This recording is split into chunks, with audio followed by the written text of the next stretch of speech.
I'm at a stop sign. I'm looking at or somewhere, a stoplight, not a stop sign. I'm at a stoplight. It's middle of the day.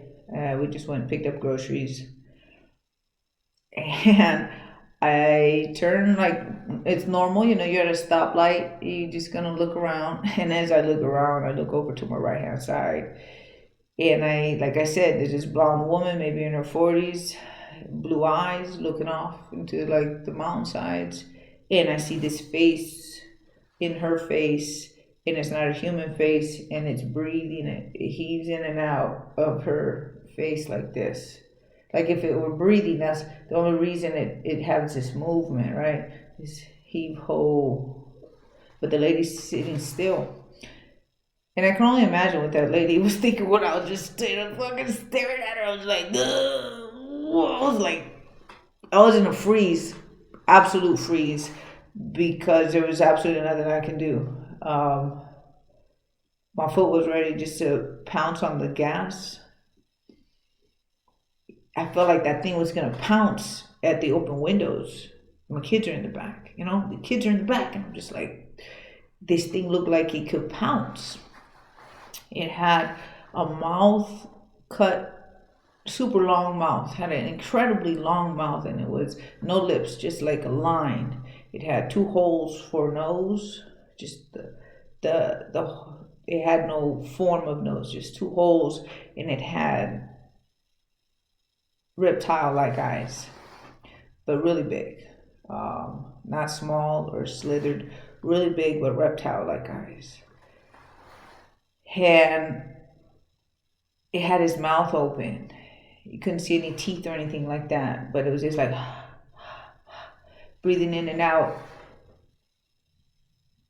And I don't know that we recognized it. I told the person that was next to me to slowly turn around. And we've been through so many experiences in the past growing up ghetto that they know that if I make a statement like that, it's because you got to do it just like that. So this person wasn't like, what are you talking about? Being all silly or being stupid about the situation and fucking it up for everybody. You knew exactly what I was talking about. I said, I want you to slowly turn around and look to your right hand side and tell me what you see. So all this is happening, which felt like forever, but was happening in a short time of a red light, right? And so this person turns around and is just like stunned, just like me, just like stuck, like in a frozen, like unbelievable. Never seen anything like that. Only seen that shit in movies. The best and easiest description I have personally from that experience to say in a movie that people could relate to would be, I'm trying to remember the name of the movie. It's the one with Keanu Reeves, and I think it's called, I can't remember the name of it. I'll remember in a bit. Devil's Advocate, I think. Not very sure, but where he's a lawyer and his wife goes crazy. She's seeing all kinds of crazy shit and nobody believes her, and she loses her mind, that type of deal, because she can see it, nobody else can. Well, those things that she saw in those richy women who were rich and selfish and egotistical and vain, those women, she was able to see things inside of them. That's as close as I could say that looked like. When that light turned green, my foot just like, we didn't speak the whole drive. We were catatonic. We didn't talk about the experience, nothing. When we parked, then we started talking. And we drove all the way to someone's house. Outside of that house, we started talking about it and couldn't believe what we saw. But know that we both saw it. And from there, I obviously put that in my what the fuck bag. Just like, I didn't know what to do with that shit in 2010. But I knew that it had to do with all the other what the fuck pieces I had growing up as a kid. I got a lot of them. Oh my God, I got a lot of them. All those stories of those pieces of what the fuck is going on in our world is in, I got a big bag of that. I got a big old sack of that. And I'm just going to be putting them out. episode by episode, so it could be relatable to what the fuck is going on right now in our world. So our leaders are managed by these minds that are not human.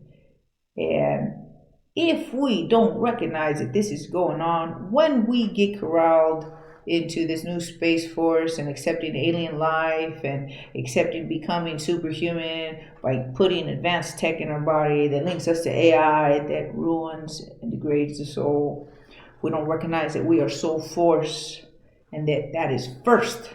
We are soul, and then we're body. Body can die, soul never dies. It's eternal. If we don't recognize that, we can give it up.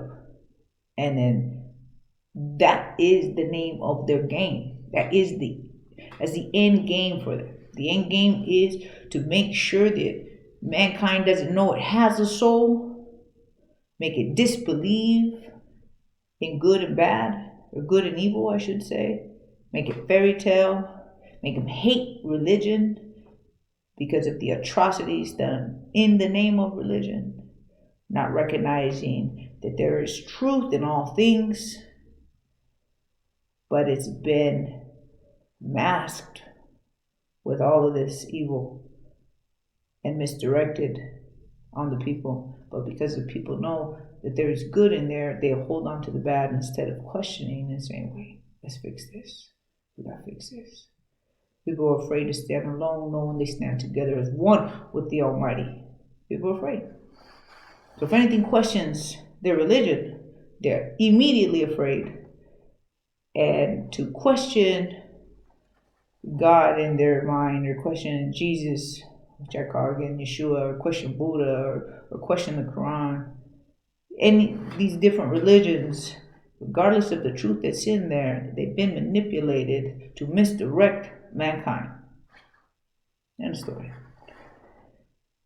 We can argue that, people can argue that all they want, but the truth is right there in contradiction, and you cannot contradict.